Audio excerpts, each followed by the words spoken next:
The Physical Media Advocate is a monthly-ish zine curated by Ryan Verrill, the mind behind the Disc Connected.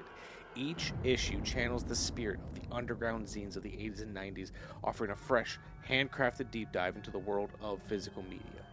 Inside every edition, you'll find updates on upcoming releases, film appreciation and analysis, curated lists from industry professionals, reviews, analytical essays, and fun contributions from boutique Blu-ray labels and creators throughout the hobby. You'll even find original games, contests, and plenty of surprises. I've had the privilege of contributing to this magazine twice. First in issue 21 with the cover story, Kill the Actor, an exploration of the legacy of the Burt Reynolds classic, The Longest Yard. And again in issue 24 from Aldovia with Love, my heartfelt appreciation of Netflix Christmas films. Pick up the Physical Media Advocate today at brick-and-mortar shops like CD Trader, and you can also grab it at Videotech in Los Angeles, Scarecrow Video in Seattle, and Videodrome in Atlanta. Or order your copy today on Amazon, available worldwide.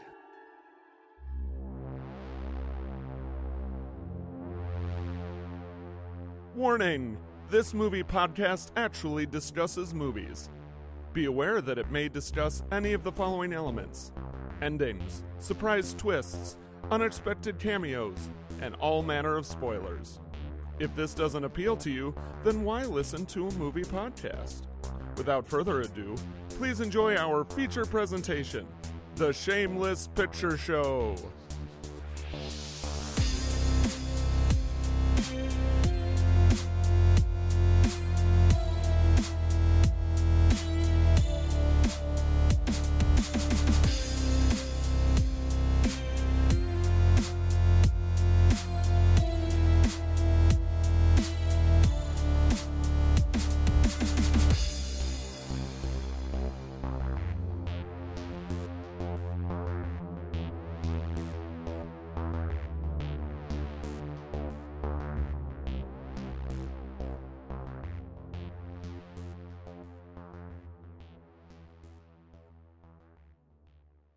Hello and welcome to another episode of The Shameless Picture Show. My name is Michael Viers, and today I'm being joined by two fantastic guests.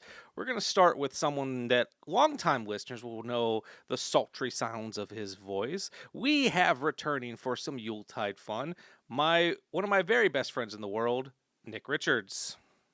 Woo! That's me. That's all you got? Woo!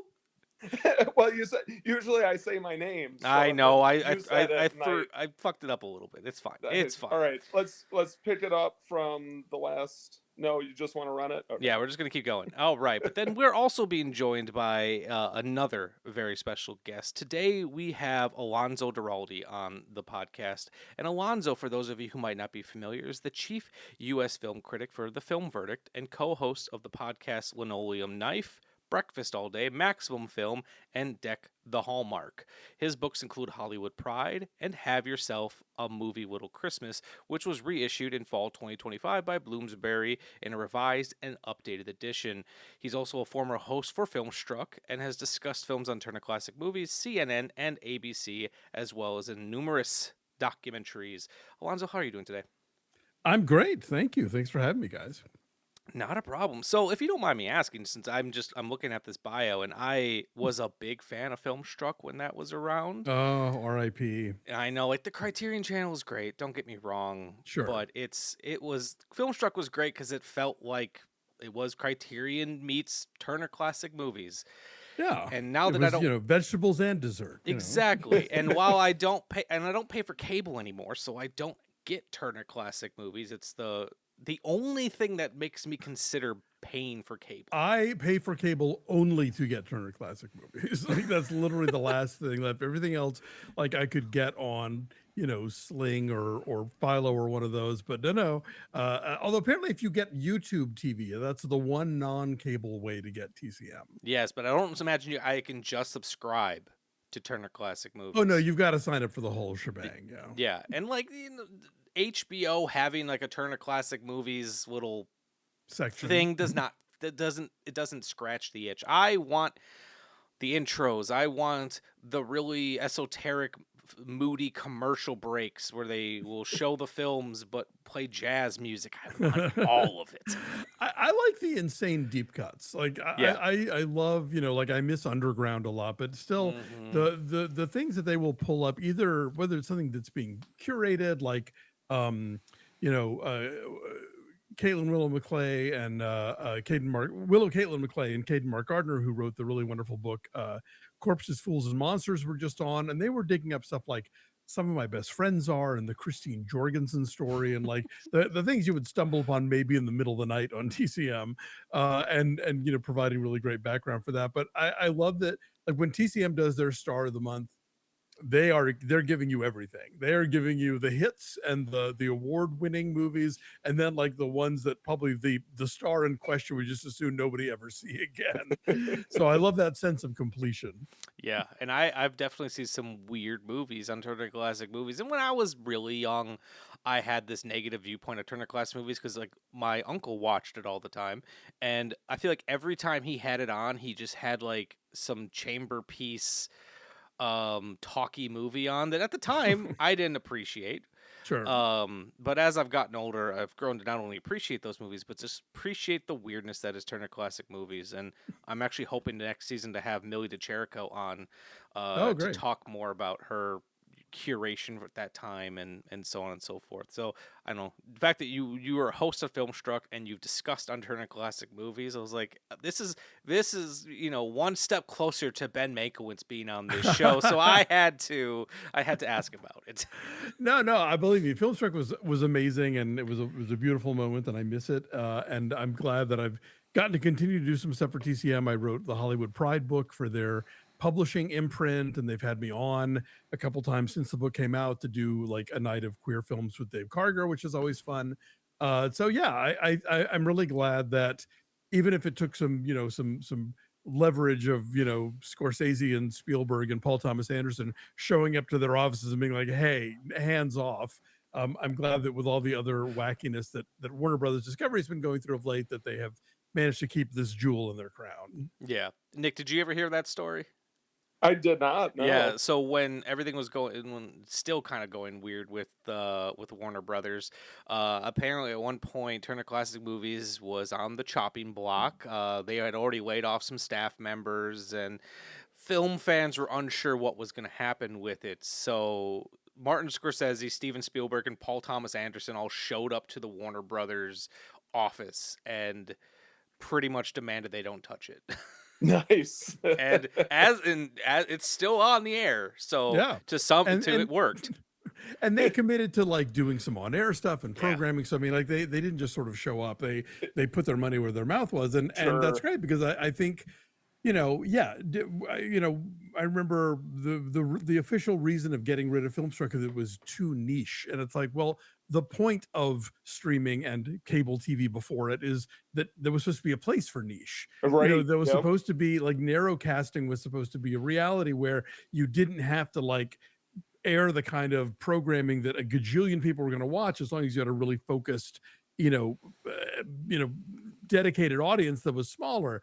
But those are the first things to go a lot of times, and until they are reminded, hey, no, this actually matters and it's important, and even if you aren't making money on this, it is important to your brand as somebody that presumably cares about movies, that you keep this thing alive.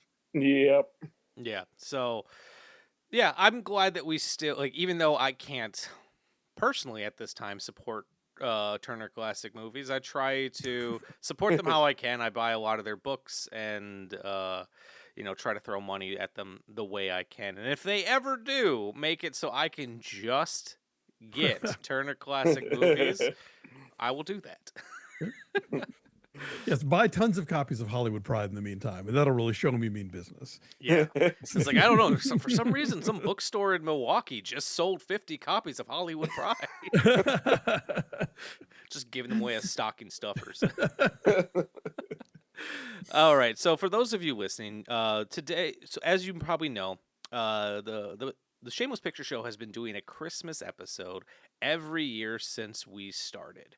It wasn't an intentional thing that said we were going to do. It just kind of became a trend. I just love Christmas movies. I do too. And I think our very first Christmas episode was a very weird one because we did a double feature of The Family Stone and Black Christmas. And Black Christmas. Because so the general rule of this show, Alonso, is when it was just me and Nick, and then now I still do the same thing when I have guests. I try to curate it where one person in the conversation has to have not seen the movie.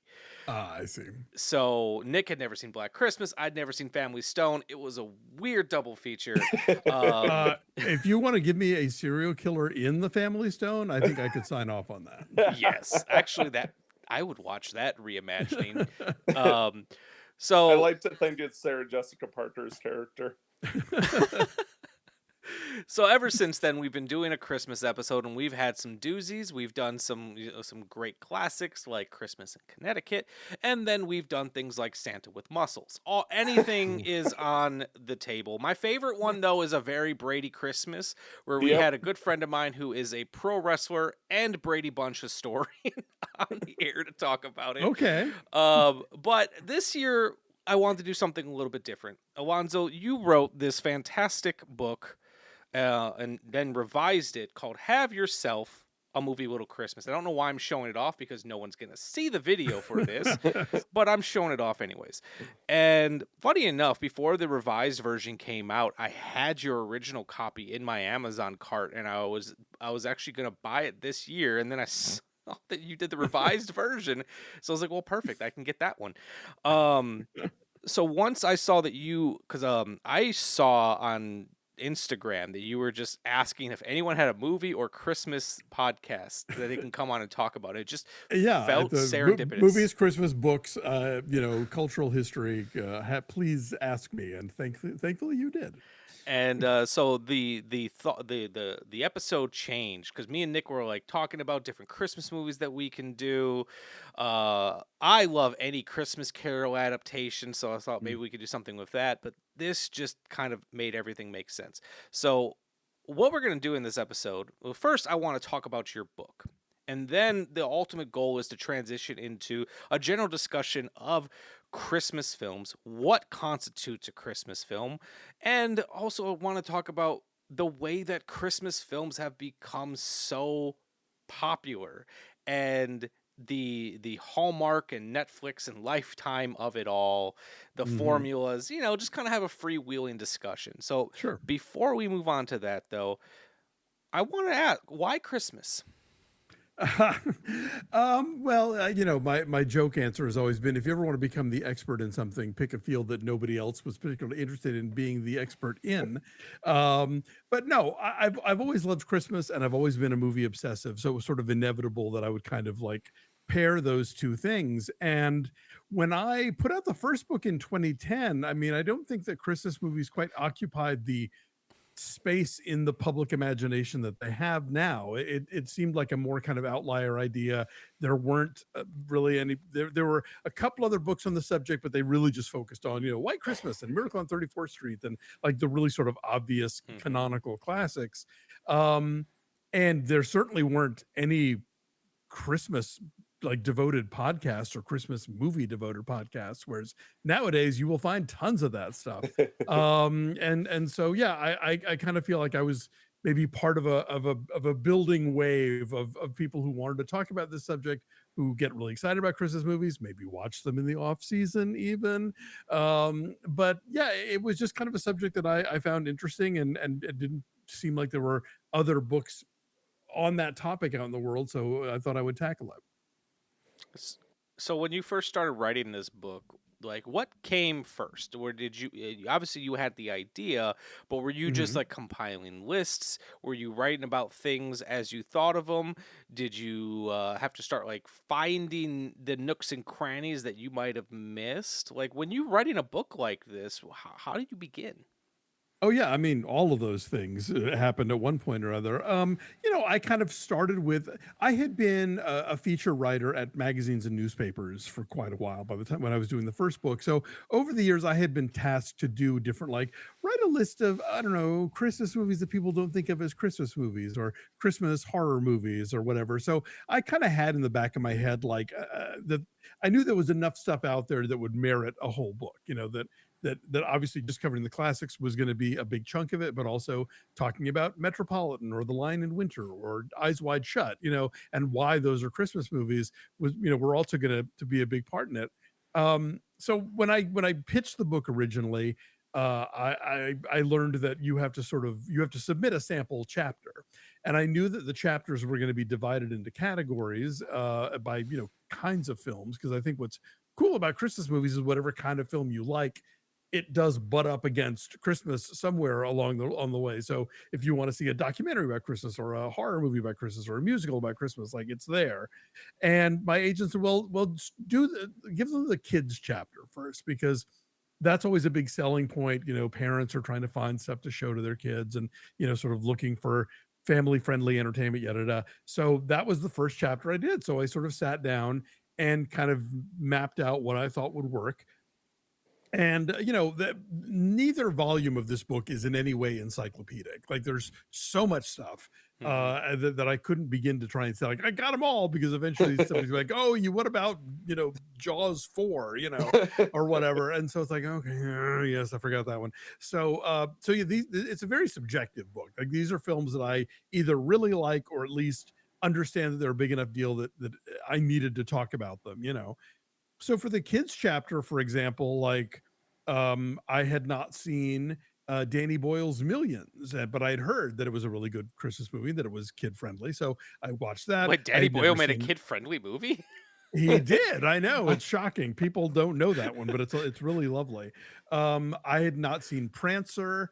The big one was I had never seen Home Alone before. Oh, really? That is shocking.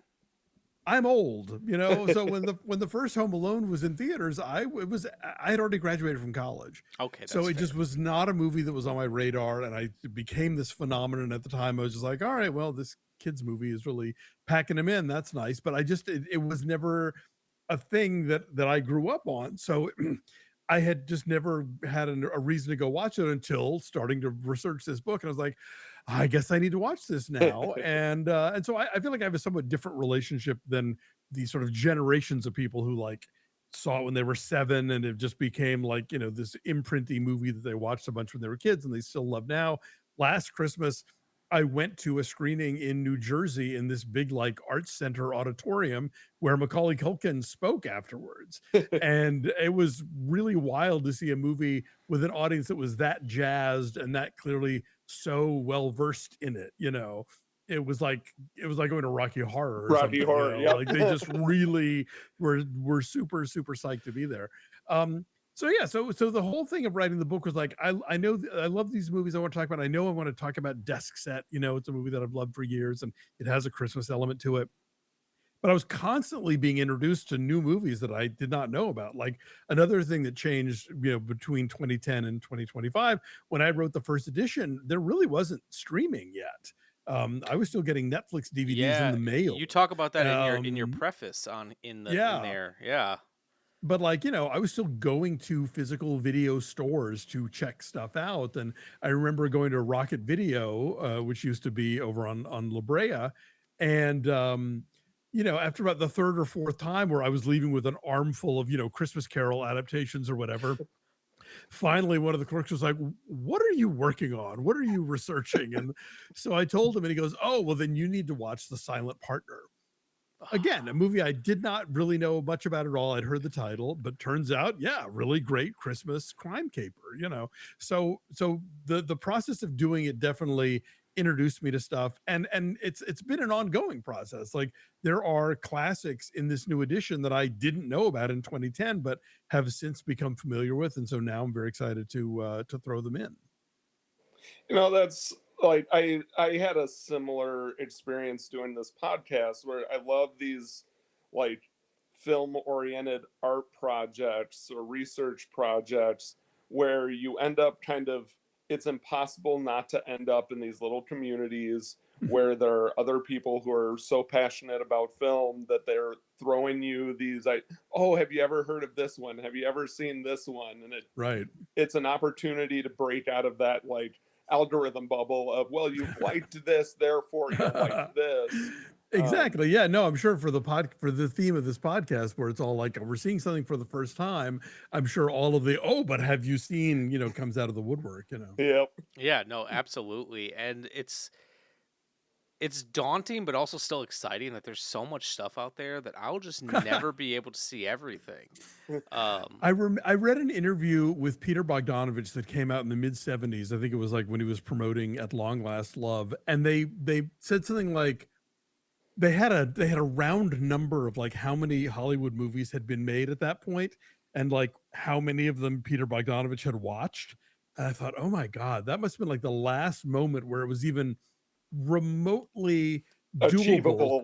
achievable to see like that, like the majority of the films that existed, because by the time you get any later than by the time you get to even the end of the 70s, if you start throwing in like all of the kind of like psychotronic drive-in, grindhousey stuff, Yep. and then of course more as more and more films from around the world start becoming available to American viewers, it just becomes this impossible thing. My niece is almost 30 years younger than I am, and when we talk about film, like she's a voracious viewer and really interested in films and like studied film and is a screenwriter and stuff, but even like what the avalanche of stuff she's got to deal with is so much larger than what my avalanche was when I was her age. It's like, yeah, I get it. It's, you have to sort of pick and choose now, or maybe like compartmentalize your genre, because otherwise it's just there's just too much. You're always going to be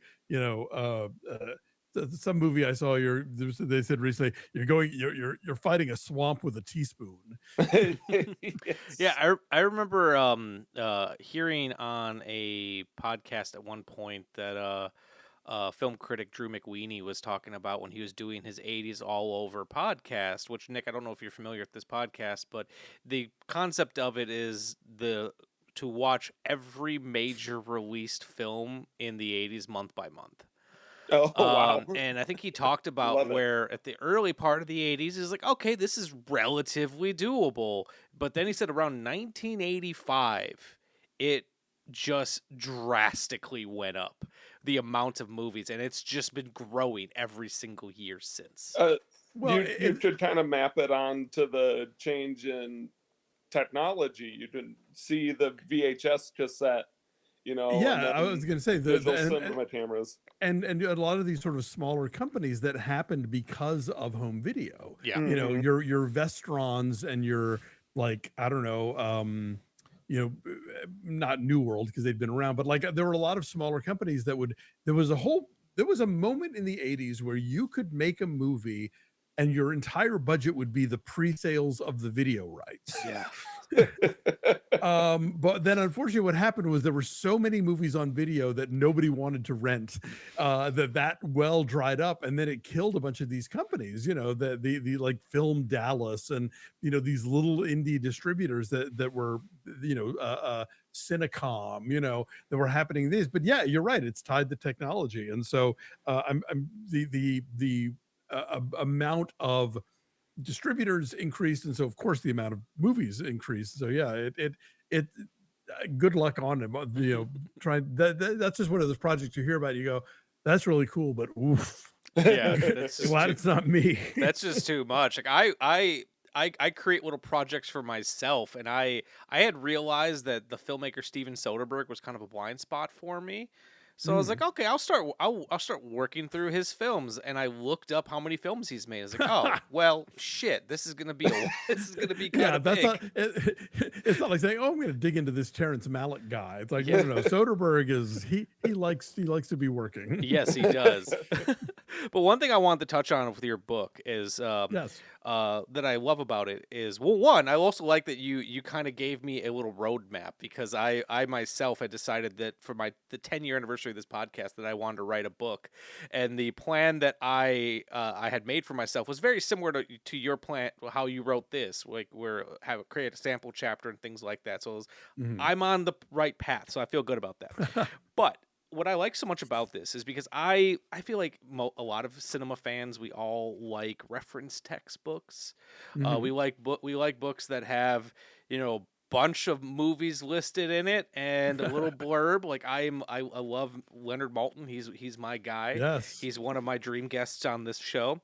But one thing that I think you do that's very smart in your book is the fact that you have it broken up into chapters. Like I like that you give. So let's go chapter 1, which is With the Kids Jingle Belling, Christmas movies for kids. I like that you write a little bit about what you're going to be exploring in this section, as opposed to just a, like the Psychotronic Film Guide, where it's just like, here's a bunch of weird fucking movies with no context whatsoever. You're is it kind of Psychotronic that makes the joke? Like, notice how that all these guides always start with Abbott and Costello meet.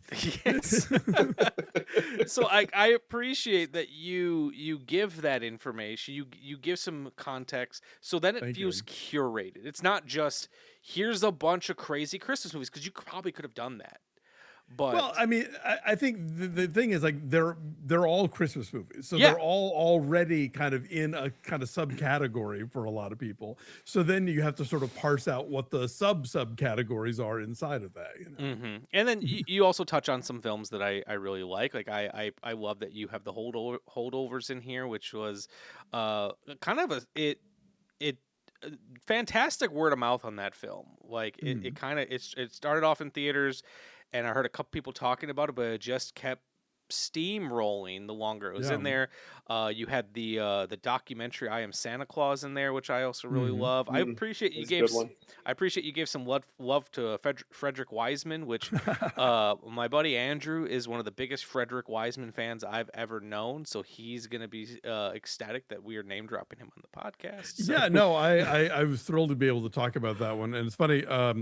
On Deck the Hallmark, Bran and I were doing this 25 Weeks of Christmas thing. This was, God, how many, 4 or 5 years ago now, where we went through, it was right after the holidays, and we would trade weeks where I would make him watch something he'd never seen, and he would make me watch something that either I hadn't seen or didn't like, but he did. And so, we had to, he was going to defend it, and, we had to talk about it. And so, he's making me watch stuff like Jonathan Taylor Thomas and I'll Be Home for Christmas, and the Polar Express and whatnot. But I got him to watch The Store, which I was like, all right, Bran, we're watching a Frederick Wiseman movie next week, but you're lucky it's one of the short ones. Yes.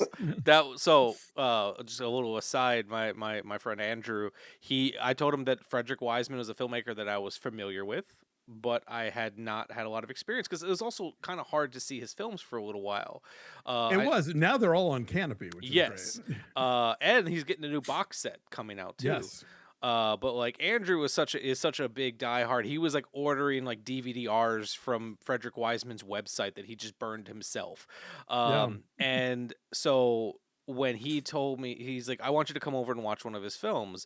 And I was like, cool, like we could do that. And he was like running me through the run times of some of these films. Like, some of them are multi-hour documentaries. And he's like, but don't worry, we'll start short. We'll start with The Hospital, which is only like an hour and a half, thankfully.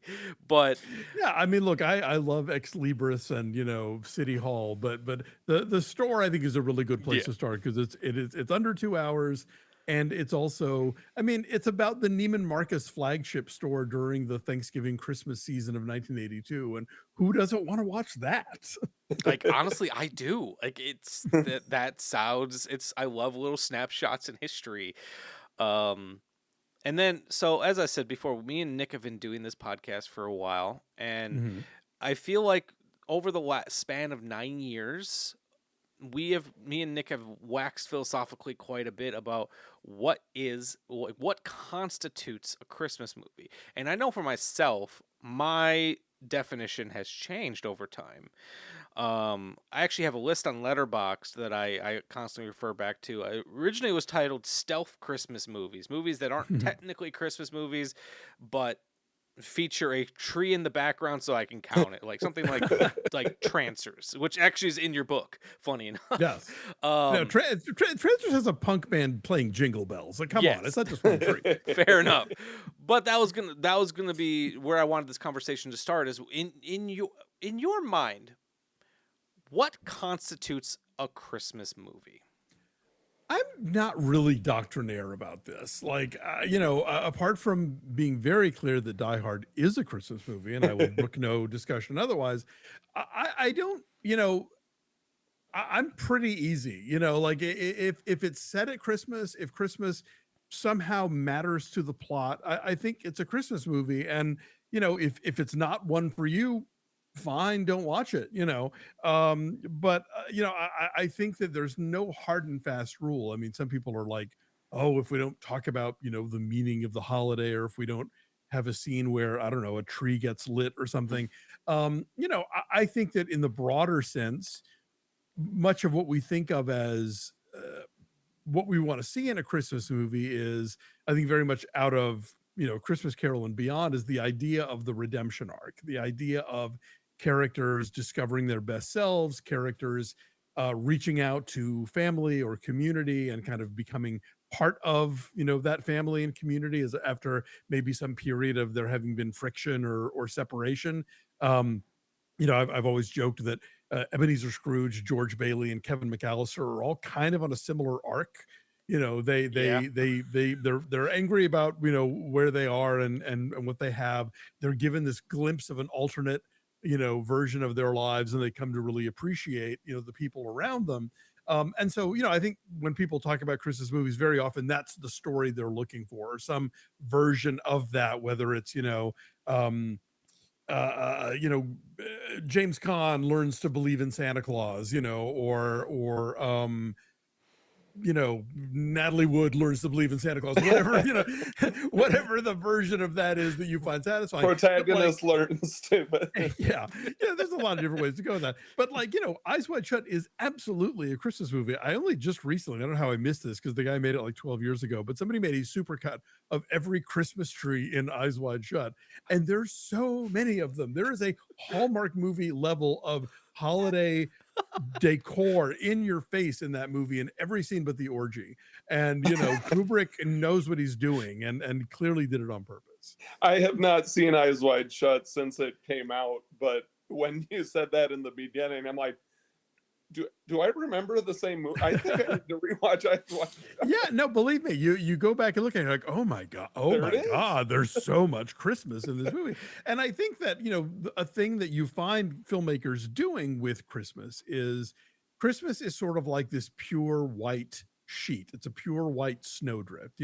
It's one of the last things in the culture that we think of as being innocent and about love and about peace and goodwill and understanding and community and all that stuff. And so if you have a movie that's about somebody robbing a bank on Christmas, or about a serial killer on Christmas, then it just sort of is it's a vivid counterpoint to what is supposed to be this sort of gentle, sweet time of year where humanity is at its best. And I think Kubrick is using that as a way to sort of show this marriage in trouble. This is a time that's supposed to be about families coming together, and this is about this couple sort of working their way through these erotic obstacles and their desires that they have never communicated to each other. And so the fact that they're doing that at Christmas time is just this sort of reminder of like, this is not where you're supposed to be right now. You're supposed to be at home and at the hearth. No, that's kind of where I've started going with my definition of what's a Christmas movie. Like I'll be the first to admit, when Nick and I did our Die Hard episode, I was just trying to be a contrarian and trying to find reasons for it not to count, because I was just sick of that argument. But the more I've gone on, I'm kind of at the point of where you're at. Like when I started my stealth Christmas movies list, and it's got stuff on there like Cobra or Savage Harbor, where like Right. Christmas is, or like The Brutalist. There's a Christmas tree in one scene of The Brutalist, so I threw it on that list because it. But No, I remember that scene. I believe me, I see a Christmas tree in a movie and the hairs on the back of my neck go up like, oh God, do I have to add this? I have to say though, The Brutalist had the same production designer as Carol, so like she really knows how to make vintage Christmas. There we go. But so that was like I created that list as a way to include everything that I didn't know if it was actually a Christmas movie, like Star Trek Generations and stuff like that. But then as I've gone on, I've realized that anything that's got a Christmas tree, a Christmas song, my personal opinion is a Christmas movie, but I break it up into two categories now. Is it a Christmas movie that I want to watch during Christmas, or is it just a Christmas movie I can watch at any time? Like, I will watch Moonstruck at any time, even though that is a Christmas movie. Right. But then something like A Christmas Story, that's very vibe oriented of when I want to watch that. That's got a sell by date. No, for example, I used to work for Outfest here in Los Angeles, and they started doing a very successful, like filled up very quickly repertory screening of Anti-Mame every December. That movie has like 2 at best Christmas sequences. There's a scene where she is working at Macy's and messing it all up as a roller skating a cashier, and then there's the next scene where she comes home broke and dejected and having lost her job, and they decide to start decorating for Christmas to lift their spirits. In the musical, this is where they sing "We Need a Little Christmas." And then, she gets sort of swept off her feet by this rich guy, and then that's it. That's the entire Christmas sequence of this whole movie. But it's enough that it became a movie that a lot of people clearly wanted to rewatch every December. If you want to rewatch John Waters' Female Trouble every December, just for the scene at the beginning where Divine throws the Christmas tree down in her parents, like, I get it. That counts. Yeah. Nick, how about you? How has your definition changed over the years? Well, I would, back in our Die Hard days, similar to your Christmas tree, for me, it was always boated Christmas lights. If you see boated Christmas lights anywhere, then that's what defines it.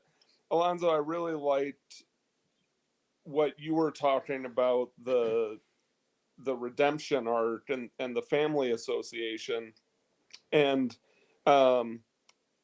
it started, the 2 categories that I started chewing on after that was the self-redemption and then the coming together of the family. They're kind of 2 different story arcs. And what I got chewing on is we're heading towards this conversation about the Hallmark and Netflix and things where they're all, so many of them are rom-coms with a Christmas theme slapped on top of it. Mm-hmm. And I think that's why those end up falling short for me, because I'm a guy that loves a rom-com, no hate there, but it's when I sit down to watch those rom-coms as Christmas movies, it's not checking the Christmas box for me, even though they have all of the visuals, right? And I think it starts to you can see a cheap production in it. Mm-hmm.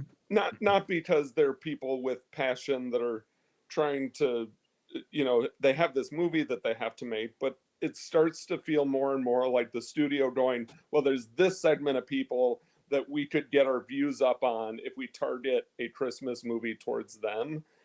And that's where I think I start to get a little humbuggy on the modern Christmas storytelling. Yeah, I did a whole other book about Hallmark movies with the Hallmark guys and didn't really include them in this one. I sort of look at standard Christmas movies and Hallmark Christmas movies as separate things entirely. Hallmark, my joke about Hallmark is that it's, these are movies that are made by a greeting card company. Right. And in the same way that you get a greeting card in the mail, you get a Christmas card. It's got a beautiful snowy scene on it, and you put it up on the shelf or on the mantle. And every so often, you're doing something else, and you look up and you see that beautiful snowy scene. You think, oh yeah, it's Christmas. And the Hallmark Channel is kind of designed the same way. You can watch them actively, but you could also sort of be milling around doing other things and look up every so often and, oh look, they're making cookies, or they're having the town tree lighting, or they're wrapping gifts. Like they have this checklist of things they have to do in these movies, so that you can at least have that 5 seconds of going, oh yeah, it's Christmas, and in some of the ones that aren't as successful, you can go, does this even have to be Christmas? Like the rest of this plot, you could totally build around any time of year. Like Yeah.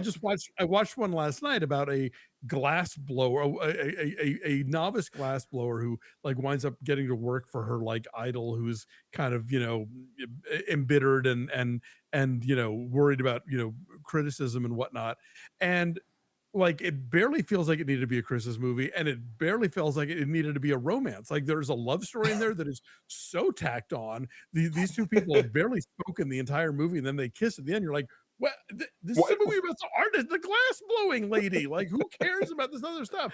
So yeah, but it just felt like they had the glass blowing script. They're like, all right, we need a love interest and Christmas, Christmas, that's Christmas. the only way go, they could sell it.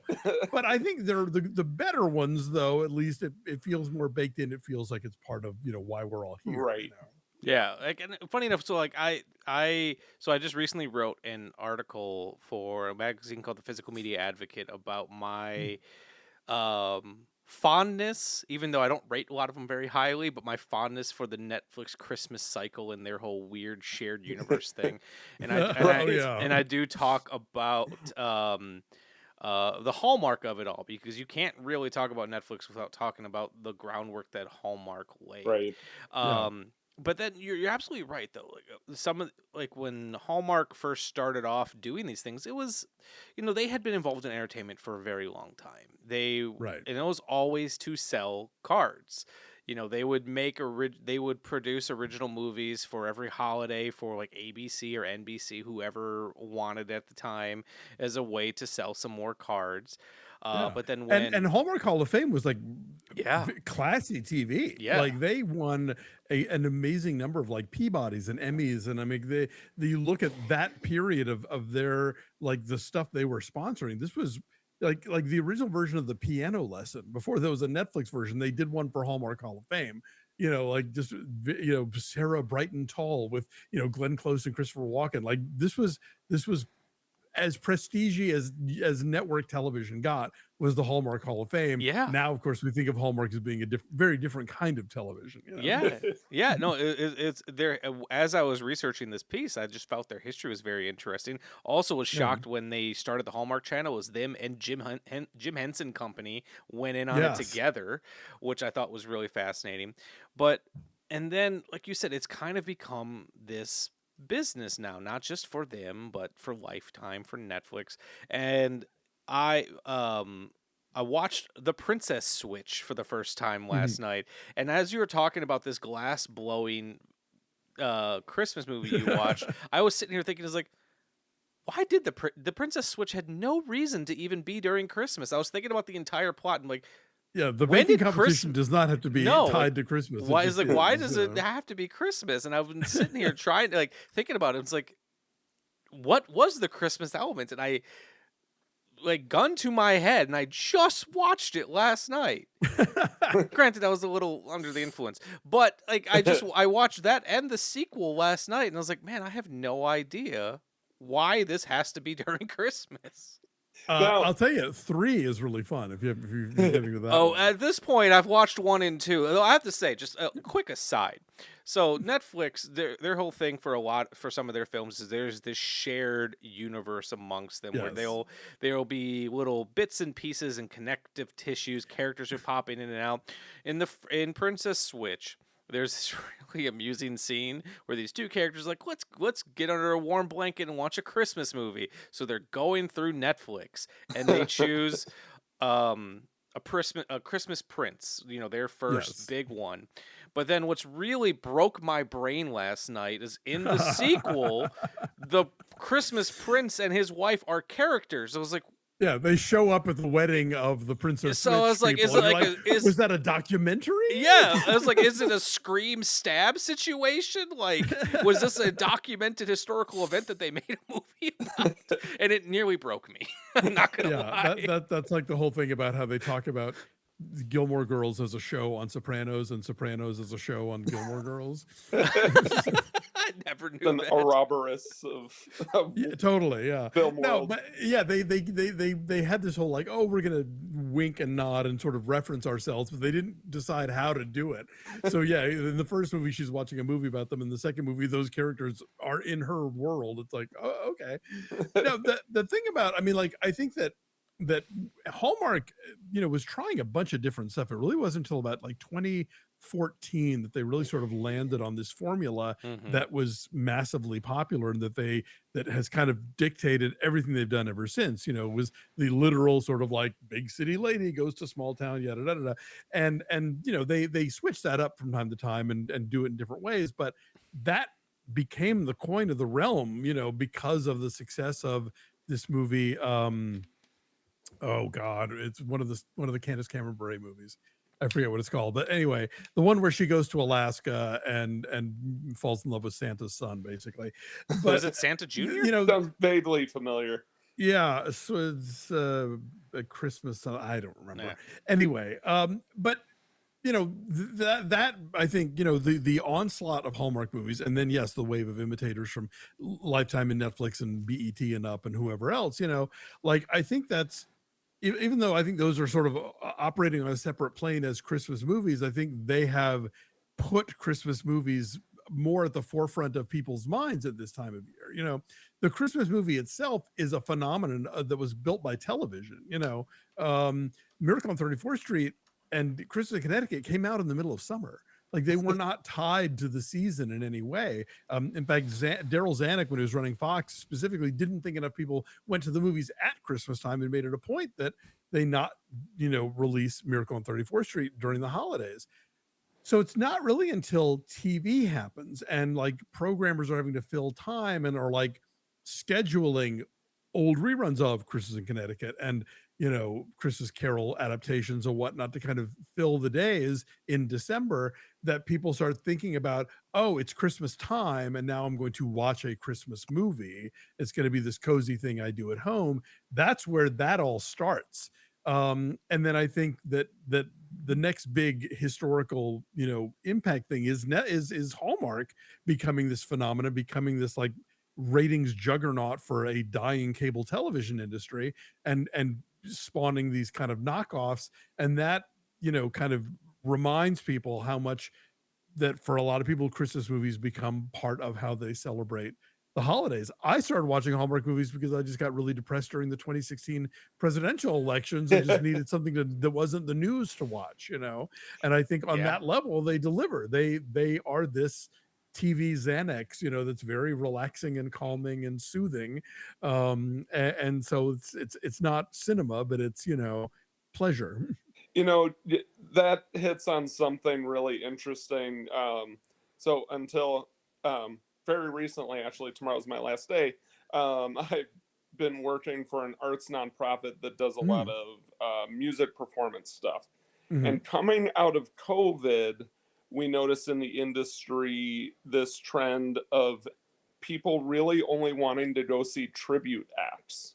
Huh. Like they didn't want to go see the big name groups. They were, a lot of them weren't touring, but even when they started again, everybody was hesitant. But the tribute acts is what brought everybody out. And I think like how you described it as like Xanax, it was just something cozy that they could do, and that Netflix and Hulu is filling. And then I start to go, okay, I was being critical before about these films that are just kind of slapped on, but they serve a purpose at the end of the day, which goes back to the like, it doesn't have to be good for it to be somebody's favorite movie. and if that's what you want to watch, if that's what makes your holiday, right on, more power to you. Well, it's always the joke about like, at the end of the day, mom just needs her blanket and her wine glass and, her Yep. Hallmark movie. And I have to say, like a couple of years ago, my husband got both of his hips replaced. And after the first surgery, we was at home and I was tending to him for most of the day. And then when he finally went to sleep, I was watching a Hallmark movie, and I was like, "Oh, I get it now." Like, my brain is not capable of handling anything more taxing than this, but this is exactly what I need right now at the end of this day where I've been doing nothing but like running around and dealing with other people's stuff, you know. So yeah, I think they absolutely serve a function. And with the Netflix movies, what I think that there's an opportunity that they occasionally will take, but they don't do it often enough, which is the idea of Hallmark is TVG always. Hallmark has very strict, stuff about what they can do and what they can talk about and what they can show and what they can't. Yeah, because their whole And I think mantra from the beginning was family friendly entertainment. So yes, absolutely. Like, I mean, even when they have like movies about gay couples now, there will be a section of their audience that's like, these used to be movies I could watch with my grandchildren, even though the gay ones are just as tame and the kisses are just as dry as they are on a standard Hallmark movie. But they flip out over this stuff because they're bigots. But anyway, what I think Netflix can do and sometimes does do is like take these premises and like zhuzh them a little bit to make them a little more grown up.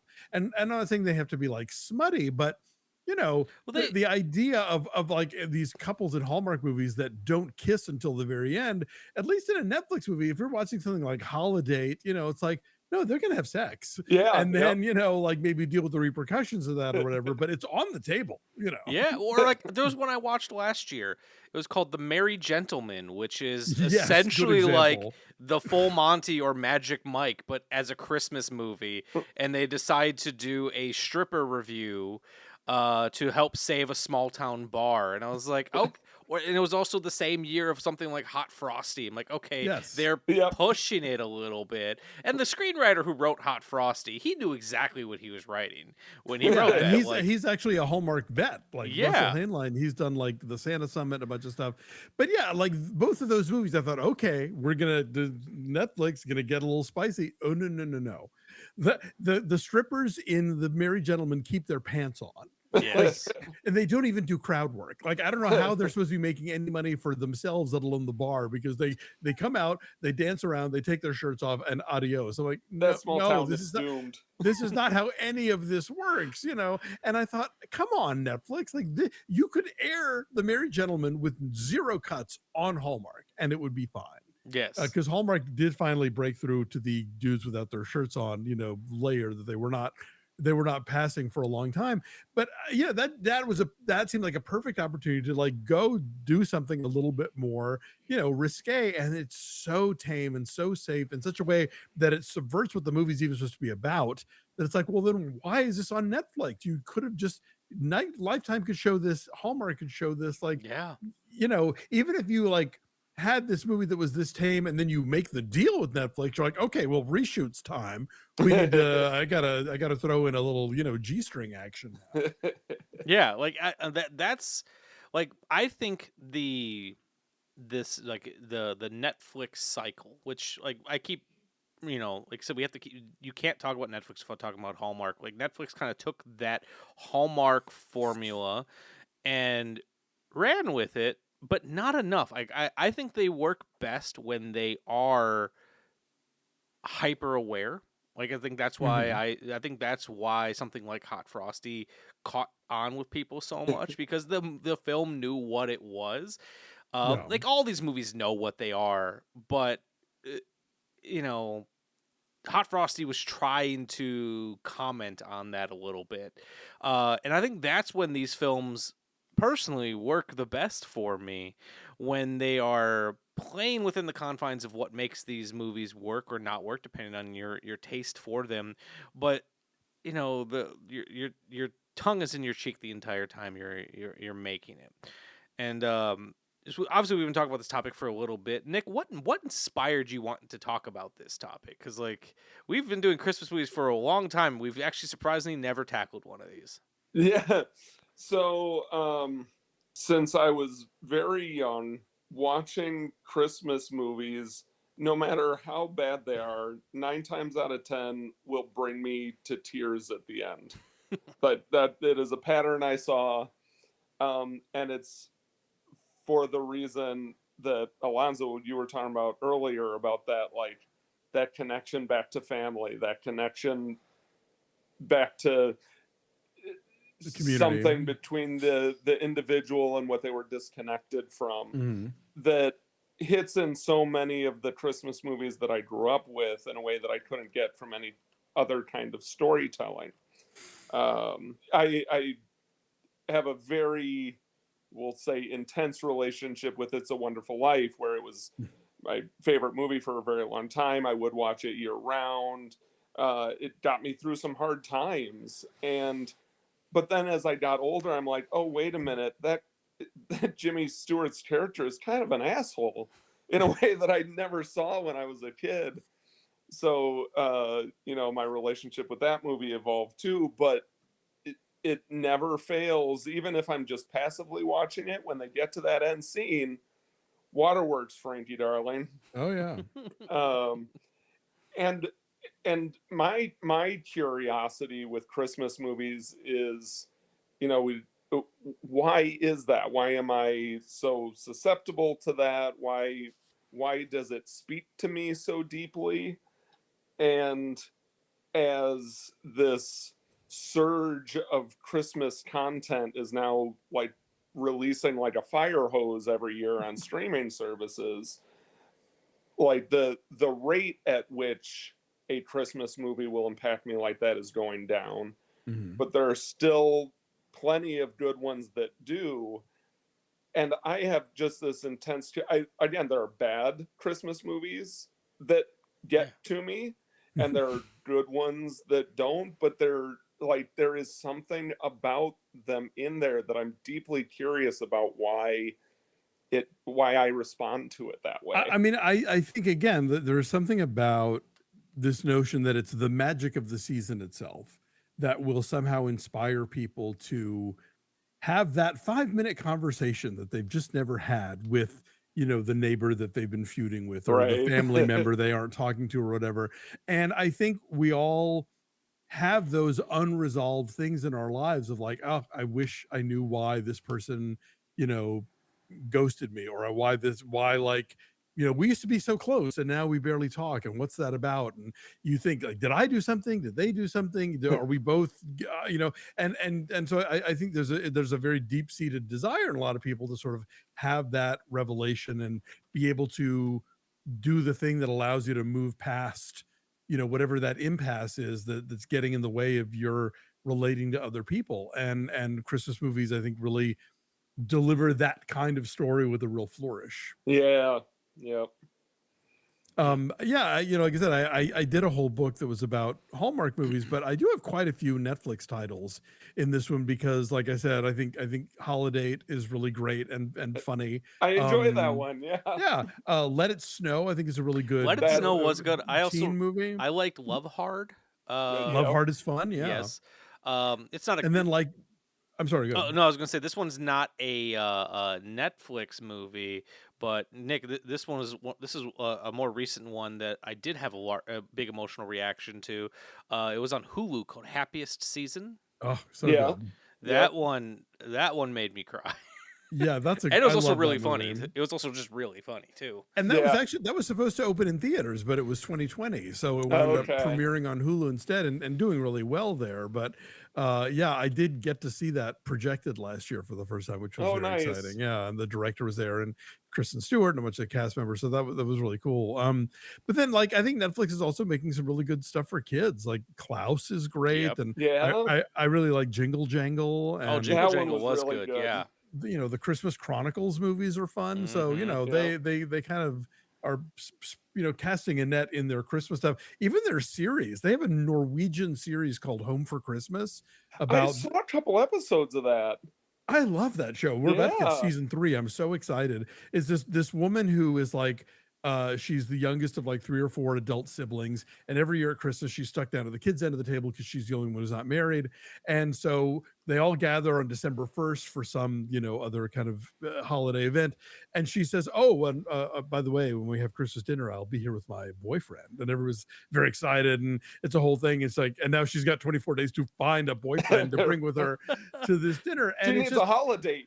exactly, yes. But it's like, yeah. So I love a fake fiance trope as much as anybody, but it's not about that as much as it's about this woman sort of reckoning, well, why am I single exactly, and who is out there? And now that I have this ticking clock, maybe I'll like give somebody a shot that I wouldn't have normally. And Right. why is this such a big deal to my family? Why won't they drop it? The fact that I'm single. So it's a lot happening. All of this plus like Norway at Christmas time is gorgeous and snowy, So yeah, I'm a big fan of that.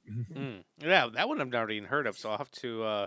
I usually I don't subscribe to Netflix year round. I usually only get it for a couple months at the end of the year for not only for the Christmas cycle, but then just to catch up on the stuff that I've heard about from their streaming service. But I think because like I used to be a pretty big stick in the mud about these type of movies, but then honestly around 2016 to about it started in 2016, but it really hit me around COVID, where I was just really depressed. My wife was a fan of these movies, so she suggested that we watch a couple of them together, and like I think we started with The Night Before Christmas, which is probably still my favorite of the Netflix Christmas movies, possibly just because the first one that I saw.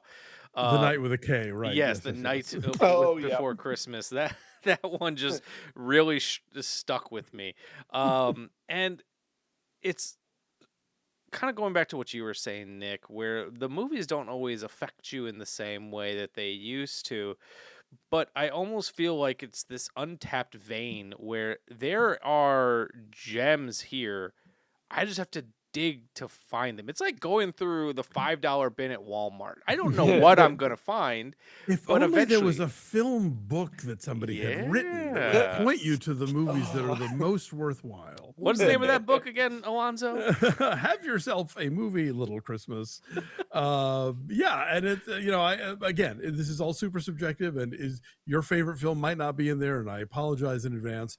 But I think that I don't know. I think if you like movies, you're going to come across stuff where you either maybe had never heard of it, maybe never thought of it as a Christmas movie, never thought of it as the kind of movie you'd want to watch this time of year, and you might be pleasantly surprised. Yeah, and that's what I've been enjoying by paging through it. Is it's like, oh, I remember hearing about this movie, but I didn't hear anything about it other than it existed. So it's like, okay, there's the stamp of approval of a taste maker that I respect. So it's like at least it's something to.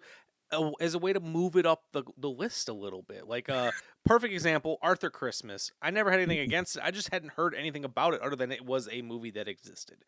But both you and Leonard Maltin seem to like it, so now I have to watch it. Well, all right. Yeah, no, that's definitely one that kind of came and went. And I definitely try to like champion movies that I feel like just went under a lot of people's radars. Last year, one of my favorite films, not just Christmas films, but films period of 2024 was this movie called Christmas Eve in Miller's Point. I've been meaning to see that. It premiered at the Cannes Film Festival, and then I think IFC didn't quite know how to market it. And so it was sort of like, I think when they put it in theaters, people who the art house audiences that would have most appreciated it probably saw the title, thought, ugh, Hallmark movie. And the people who love that kind of thing and wanted to see something like a Hallmark movie were put off by, oh, what is this movie? I don't know what to make of it. But Vinegar Syndrome just put out a Blu-ray with IFC, and it's which is a weird sentence to say out loud. But yeah, so it's really great, and I hope that I can talk some people into seeing it, because I think it was missed by a lot of people. I think a lot of people missed the Mads Mikkelsen movie, Riders of Freedom or whatever it's called. Not Sons of Anarchy. No, that was a show. Anyway, it's a movie where he's like going after a biker gang that he thinks is responsible for the death of his wife, but it's also a Christmas movie. Go figure. Yeah. Some of these Christmas movie descriptions have just been incredible. I'm still like thinking about the glass blowing one. Like it's like going back to what you were saying about COVID, like when the lockdown first started, Hallmark like overhauled their weekend program. It was like, we're just going to show Christmas movies. Like, you're all at home, you need some cozy. We're just going to do like a 48 solid hour block of Christmas movies in March and April, and people tuned in. Like there was they knew what they had, and the audience was like, yes, please, this is what I need right now. You know. Mm-hmm. Yeah. It I think what I've gotten out of this conversation is this idea that Christmas movies kind of have a unique way to talk about connection with other people, with other humans, with ourselves. That seems to be the magic note for me with Christmas movies. Yeah, I've talked about, there's that book that came out some time ago that, people cite all the time called Bowling Alone, which is about how, in this country, we used to join clubs. We used to be parts of organizations or churches or bowling leagues or whatever it is. And with the advent of television and with, everybody sort of, crushed under the yoke of late stage capitalism, like we don't go out and leave the house and interact with people that we would get to know in that way. And I think Hallmark movies give you this version of, whether it's small town life or even if it's set in a city, where people always have like a bunch of friends around and they're college friends and they get together to quilt or to, like save the gazebo or whatever it is. And there's all this sort of collective thing going on, which when you're sitting at home by yourself on your couch is a comforting notion. But I think it speaks to the fact that for a lot of us, we don't really have that kind of social network in real life in our lives. And especially I think at the holidays, we really feel the absence of that. Yeah.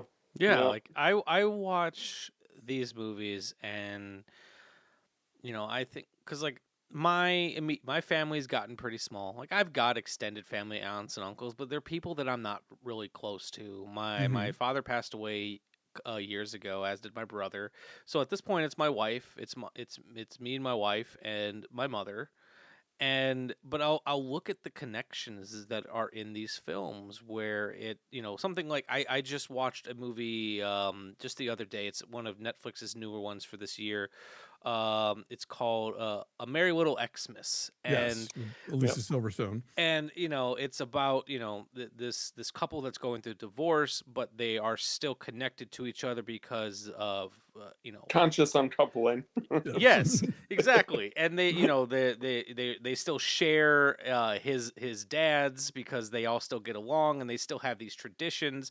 And I realized like I don't really have these traditions. And it's not from lack of wanting them. I just don't really have them. So it's almost comforting to see other people's traditions. And in itself, that has become a tradition.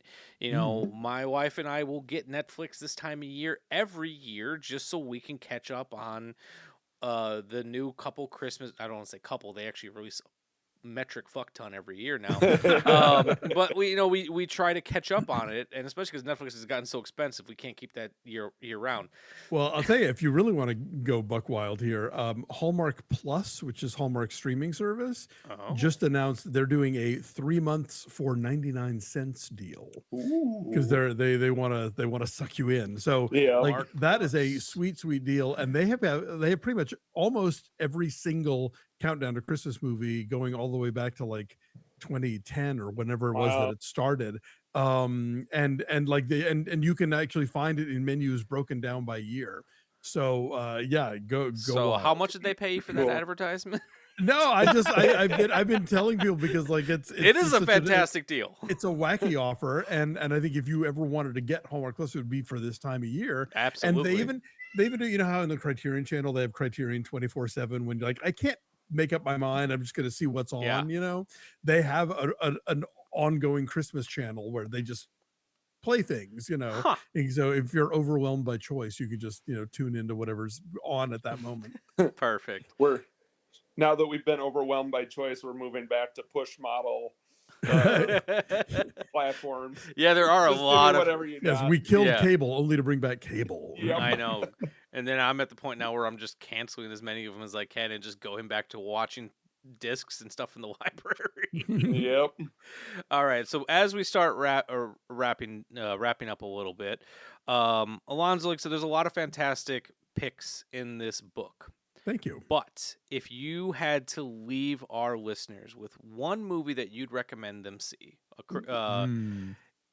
what would you say? It doesn't have to be a Netflix Christmas movie. It doesn't have to be a Hallmark. Just one Christmas movie that you want to champion. What would that be? I'll tell you, there's an indie from a few years back that I think is really charming, and it's streaming like all over the place. It's on Tubi. It's on a lot of the sort of ad-supported channels. Called "See You Next Christmas," and it's about a couple who sort of fall in and out of love with each other over the course of a series of Christmas parties that their friends throw. And you know, I love the ingenuity in a low budget movie of like, all right, what's our reason for only having two locations? This will always be set during a Christmas party. So like the first 4 are set in an apartment and then the last 2 are in a house. Perfect. And you know, you have these two people who normally would never cross paths, but one of them is like the husband's cousin and the other one is like the wife's, you know, college friend or whatever. And over the course of these Christmas parties, you see their relationship kind of evolve and you know, come together, break apart. But then also even like the other sort of friends who are there kind of go through that period of being recent college graduates to then sort of over the years becoming somewhat more settled adults, and the changes just in things like the haircuts, you know, and how they behave at parties and stuff. It's really, I think, really ingenious. Christine Weatherup wrote and directed it. She plays actually the wife of the couple that throws the parties, and it's just a film that I think is a real sleeper. A lot of people probably missed, but it's really charming. I think folks will enjoy it. Okay. Nick, I know I didn't really have you come in with homework, but do you have a Christmas movie you want to throw at someone? You know, you all mentioned a lot of my favorites from the last couple of years in the conversation, but the one that is on my list that hasn't been mentioned yet is Last Christmas. That was going to be my pick. Nice. I stole it from you. That one made me bawl. I just cried my eyes out. It's set up very much like a typical rom-com Christmas film, but veers slowly in a different direction that was both surprising and pleasant, and it leaves you reflecting with all the warm fuzzies. And there's some incredible scenes with Emma Thompson. Did I get that name right? Emma Thompson. That who also co-wrote the movie. Yep. Yes. Yep. But the movie is also really funny. Yeah. Yes, until it's not. Yep. Right. Also a small part by Michelle Yeoh, who I love. Directed by Paul Feig. Yep. Oh, I did not remember that. Yeah. So that would be my entry.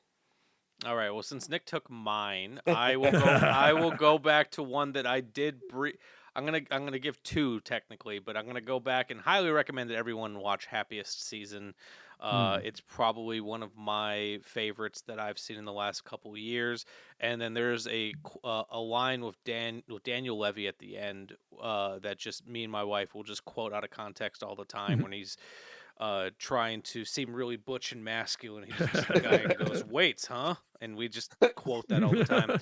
But then I just also want to throw some love to a movie directed by a filmmaker that I really appreciate named Robert Tennell. He made a movie called The Feast of the Seven Fishes. Oh, love that. That was close to being my pick. So yeah, The Feast of the Seven Fishes isn't a good one. I actually had Robert Tennell on this podcast to deep dive about his film Frankenstein and Me, which no one but me has seemed to have seen. But it's another movie that I cry my eyes out over.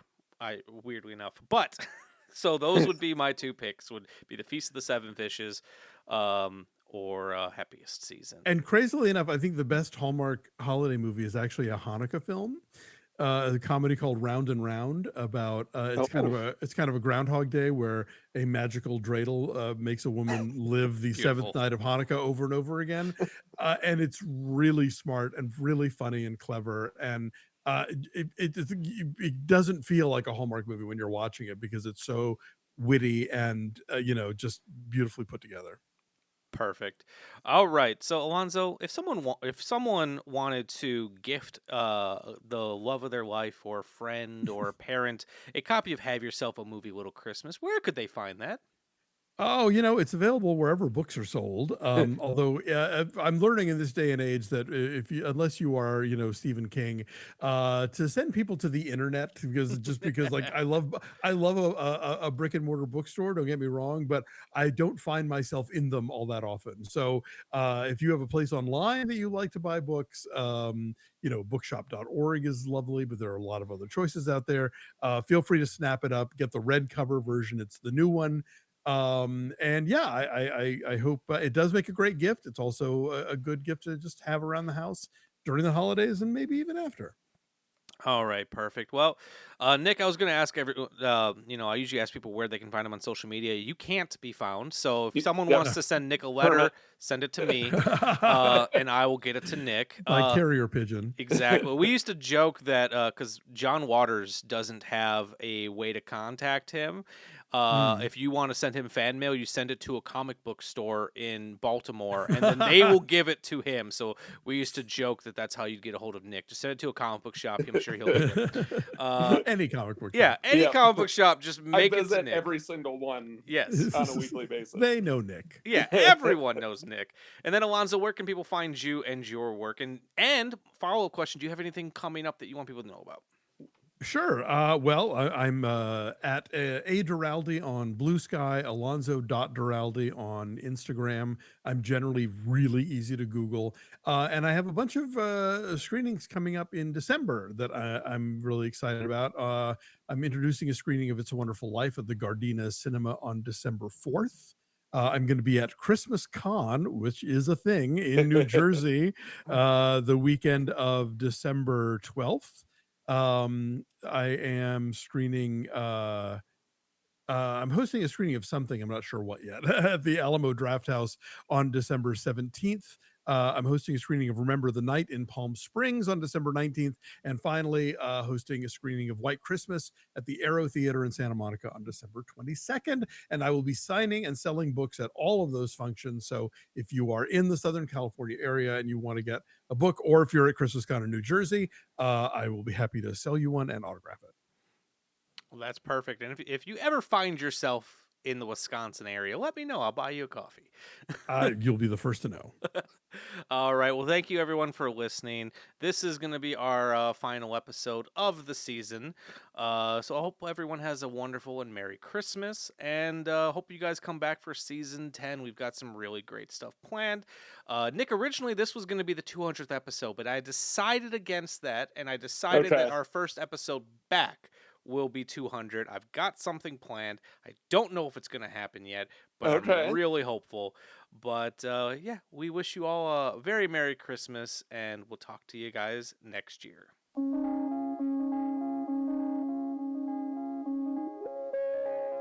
The Shameless Picture Show is a proud member of the Cinepunks Podcast Network. The show is recorded in Milwaukee, Wisconsin, and is hosted and produced by Michael Viers. The show is created by Michael Viers and Nick Richards. The Shameless Picture Show is edited by Austin Proctor of the Frightmares podcast. Amanda Viers is the show's graphic designer and a big help behind the scenes. Our theme music was composed by Austin Proctor with narration by Nick Richards. The end credit music you're currently enjoying was generously provided to us by the band 10 Speed. And an extra special thank you to all our Patreon supporters and to our generous sponsors. You can find us on Apple Podcasts, Spotify, Amazon Music, Audible, iHeartRadio, and directly at Cinepunks.com.